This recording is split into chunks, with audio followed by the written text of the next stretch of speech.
All student good morning. आज आप पढ़ेंगे भारत की प्रमुख नदियां। भारत की प्रमुख नदियों में दो प्रकार की नदियां होती हैं। पहला आपका होता है हिमालय नदी,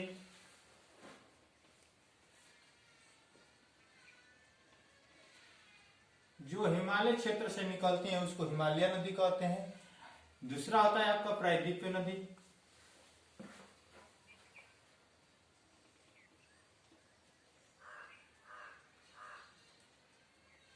प्रायद्वीप का मतलब होता है ये जलीय क्षेत्र वाला जो भाग होता है उसी को हम कहते हैं प्रायद्वीपीय नदी। ये भारत की प्रमुख नदियों के बारे में आप जानेंगे। सबसे पहले मैप के अनुसार हम सीखेंगे कि कौन सी सागर कहां पर है। तो इधर आपका बंगाल की खाड़ी है, देखे होंगे बंगाल की खाड़ी। इधर आपका बंगाल की खाड़ी पड़ जाता है और ये क्षेत्र जो होता है यहाँ पे अरब सागर पड़ जाता है, अरब सागर। और ये जो आपका हिस्सा है यहाँ से यहाँ तक ये आपका हिमालय क्षेत्र बन जाता है। तो हिमालय से जो नदियां निकलती हैं उसी को हिमालय नदी कहते हैं। प्रॉपर में कहेंगे आप कि हिमालय नदी से जो भी नदियां निकलती है उसको हिमालय नदी। दक्षिण भारत की जितनी भी नदियां होती हैं उसको प्रायद्वीपीय नदी कहते हैं। तो यहाँ पे तिब्बत में एक स्थान पड़ता है जिसका नाम आप लोग सुने होंगे मानसरोवर।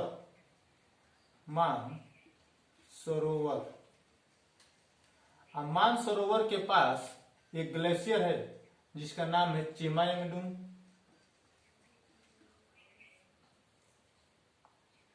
यह है चिमायंगडुंग ग्लेशियर। और इसी मानसरोवर के पास से एक नदी निकलती है और यहाँ पे जम्मू कश्मीर को टच करते हुए इधर आके अरब सागर में गिर जाती है। ये कोई और नदी नहीं बल्कि सिंधु नदी है। सिंधु नदी ये आपकी सिंधु नदी है। तो क्वेश्चन बनता है सिंधु नदी की सहायक नदियां कौन सी हैं। तो सिंधु नदी की सहायक नदियां बहुत से नदियां हैं जिनको आप पढ़ेंगे। एक होता है झेलम,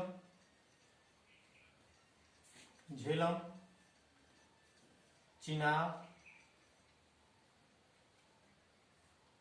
रावी, ब्यास और एक पढ़ सकते हैं सतलज। यहां से बहुत परियोजना के बारे में सुने होंगे कि परियोजना कौन कौन सी होती है। जैसे आपका तुलुल परियोजना है, कहाँ पर है, झेलम नदी के तट पर है। यहाँ से परियोजना के तट के अनुसार आप ऑनलाइन में क्वेश्चन बना के पढ़ सकते हैं। आपको समझाने के तरीके में हम बताए हैं कि सिंधु नदी की प्रमुख नदियां जो सहायक नदियां, इसके बारे में इसी से एक इंपोर्टेंट क्वेश्चन बनता है। ये घटना सन 1960 की है, 1960 की घटना है। सिंधु जल समझौता लिखने रहे जवाब कम है। सिंधु जल समझौता जो हुआ था 1960 में, उस समय भारत के प्रधानमंत्री पंडित जवाहरलाल नेहरू थे। और पंडित जवाहरलाल नेहरू ने ये निर्णय दिया कि सिंधु नदी, सिंधु, झेलम, चिनाब, ये जो तीन नदियां हैं इनका 80% भाग जो है पाकिस्तान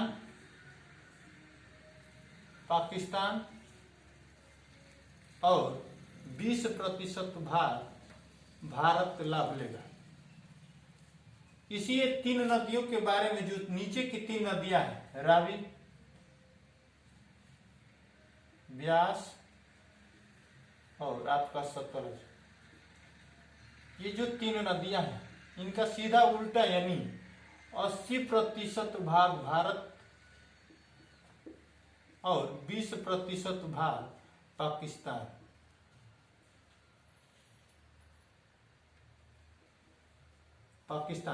लाभ लेगा।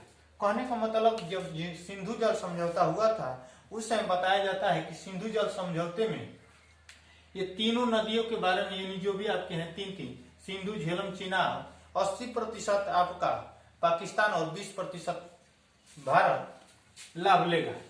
उन्हीं के आने क्रम में आप आगे चलते हुए देखेंगे इस स्थान को।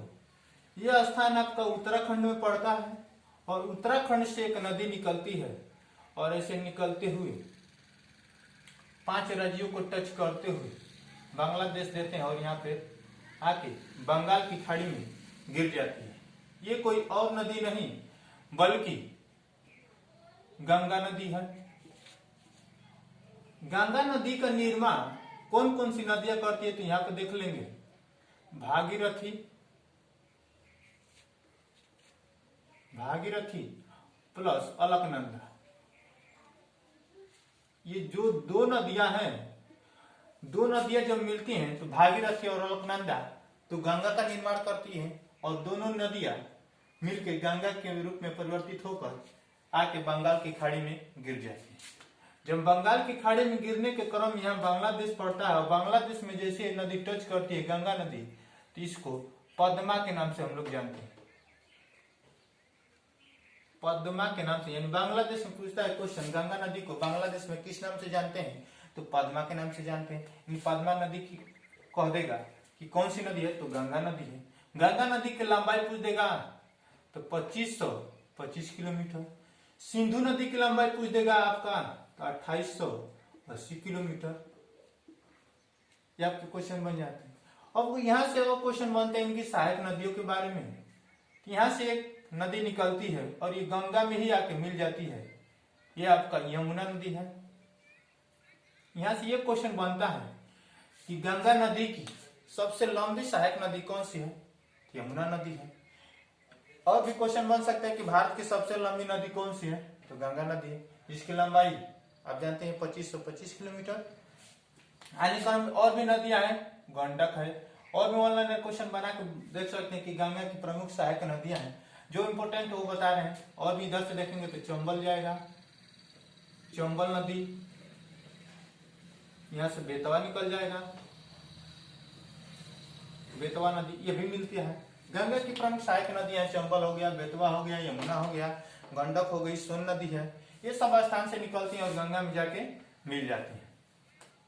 यहाँ पे थोड़ा सा और देख लेंगे, मानसरोवर से ही एक और नदी निकालते हैं। यहाँ से होते हुए ऐसे होते हुए जब ये असम में को टच करते हुए यहाँ पे ये मिलती है तो इसको तिब्बत में कौन सी नदी निकलती है तो सापो, सापो के नाम से हम लोग जानते हैं इस नदी को। तिब्बत में मानसरोवर के स्थान से ये नदी निकलती है और इसका नाम सापो रहता है। आज जैसे अरुणाचल प्रदेश यानी सबसे पूर्वी हिस्सा में पहुंचती है अरुणाचल प्रदेश में तो इसका नाम बन जाता है ब्रह्मपुत्र।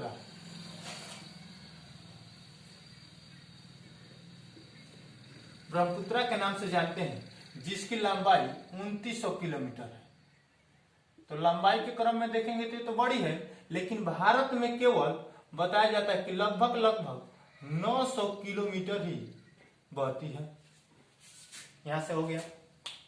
इंपोर्टेंट क्वेश्चन ये बनता है कि ब्रह्मपुत्र और जब गंगा नदी दोनों मिलती हैं यहाँ पर तो कौन सा नाम दिया जाता है, इसका नाम हो जाता है मेघना। मेघना के नाम से हम लोग क्या करते हैं जानते हैं, क्योंकि दोनों नदियां मिलती हैं तो मेघना के नाम से जानते हैं। मेघना के नाम से जानेंगे। और इसमें क्वेश्चन बनता है जिसका यही दो नदियां हैं जो डेल्टा का निर्माण करती हैं और डेल्टा का नाम होता है Sundarban delta. Sundarban delta. Sundarban delta क्यों कहा जाता है, क्योंकि यहाँ पे एक सुंदरी घास पाई जाती है और सुंदरी घास की वजह से इस डेल्टा का निर्माण होता है और उस डेल्टा को हम कह देते हैं सुंदरवन डेल्टा। ठीक, सुंदरवन डेल्टा के नाम से हम लोग जानते हैं। आगे देखेंगे यहाँ पे अमरकंटक,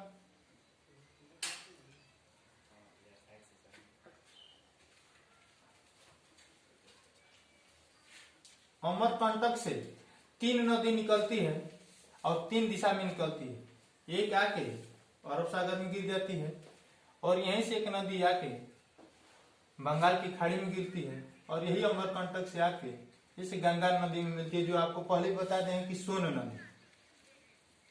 सोन नदी जाके गंगा मिलती है। अमरकंटक आपका छत्तीसगढ़ में पड़ता है। छत्तीसगढ़ में पढ़ने की वजह से इंपोर्टेंट ये होता है कि 3 दिशा में 3 नदियां निकलती हैं। वो स्थान कौन सा है, अमरकंटक। कहाँ पड़ता है, छत्तीसगढ़।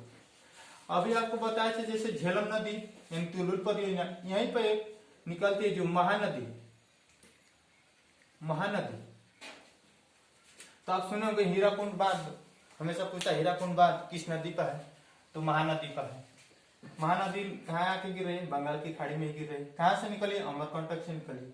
और इधर आने के क्रम में हर नदी तो देख रहे हैं आपकी पूरब के दिशा में बढ़ रही, लेकिन पूरब से पश्चिम की तरफ बहने वाली नर्मदा नदी। इस नर्मदा नदी को और भी नाम से हम जानते हैं, जिसको कहते हैं मेकल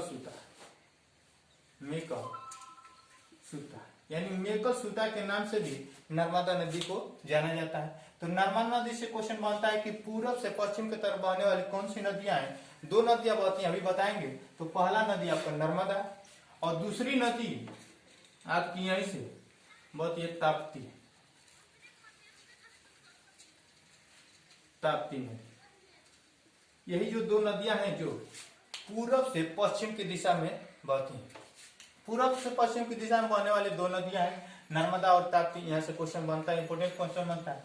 और यहाँ पे ये रिफ्ट घाटी से होकर बहती है। रिफ्ट घाटी बच्चों को नहीं समझ में आ रहा हो तो ऐसे रिफ्ट घाटी, यानी ये आपका पर्वत हो गया, पर्वत के बीचों बीच होती हुई नदियां दोनों क्या करती हैं? बहती हैं। तो रिफ्ट घाटी से बहने वाली यही 2 नदियां हैं जो पूरब से पश्चिम की दिशा में बहती हैं।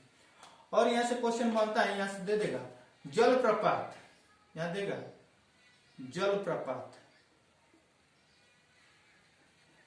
जलप्रपात का मतलब कि कौन सी नदी है, जलप्रपात या धुआंधार, और एक नाम है धुआंधार। ये पूछ देगा कि कौन सी नदियां जलप्रपात का निर्माण करती हैं, कौन सी नदियां धुआंधार का निर्माण करती हैं। तो ये है दोनों नदियां, नर्मदा और ताप्ती। क्योंकि पर्वत की ऊंचाई से गिरती हैं, तब इनका धुआंधार या जलप्रपात कहा जाता है। इसलिए ऑनलाइन क्वेश्चन में आपको क्वेश्चन फंसाने के लिए कोई पूछ देता है नर्मदा और ताप्ती। और यहां से एक नीचे देखेंगे, यहां से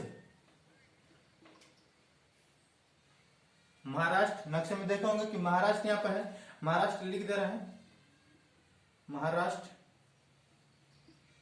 और महाराष्ट्र से एक नदी निकलती है और निकल के ऐसे बंगाल के खाड़ी में जाके गिरती है। कोई और नदी नहीं, गोदावरी है। गोदावरी नदी से ये क्वेश्चन बनता है कि गोदावरी नदी कैसे फेमस है। तो आपको पहले बताएं कि प्रायद्वीप भारत की सबसे लंबी नदी के नाम से पूछा है। तो प्रायद्वीप भारत की सबसे लंबी नदी अगर पूछ देता है तो प्रायद्वीप भारत की सबसे लंबी नदी गोदावरी को माना जाता है। गंगा की बहन किसको कहते हैं? तो गोदावरी को कहते हैं। प्रायद्वीप भारत की सबसे लंबी नदी गोदावरी को कहते हैं, क्योंकि मिलता जुलता एकदम इन लोग का दोनों सेम टू सेम मिलता जुलता है, इसीलिए इनको कहा जाता है ऐसा। अब यहाँ पे आएंगे स्थान महाबलेश्वर, और महाबलेश्वर से एक नदी निकलती है जिसका नाम है कृष्णा नदी। यहां से भी क्वेश्चन बन सकता है।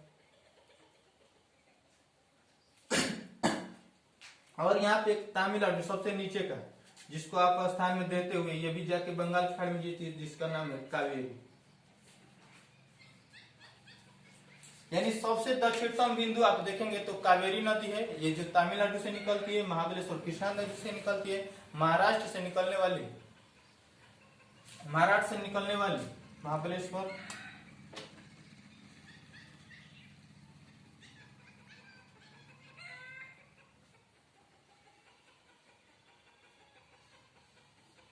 महाबलेश्वर, ये आप क्वेश्चन देख रहे हैं पूरा। हमको जितना कम समय में लगा ये भारत की प्रमुख नदियां बता दी।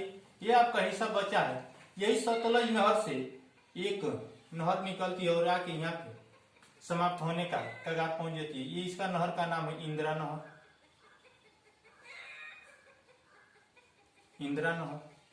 ये आके यहाँ पे समाप्त हो जाती है। यहाँ पे जो स्थान देखते हैं वो राजस्थान का है, थोड़ा सा ऊपर। ये तो गुजरात आपका क्षेत्र है। यहाँ पे बताएं कि क होता है, यहाँ पे ख। ख लिखने का मतलब कि कच्छ की खाड़ी होती है, एक खंभात की खाड़ी होती है।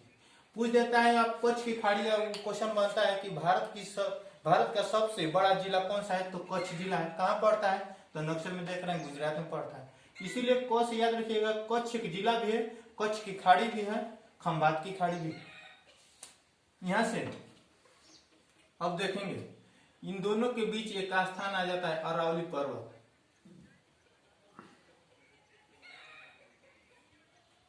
अरावली पर्वत। अरावली पर्वत के नीचे आपकी लूनी नदी,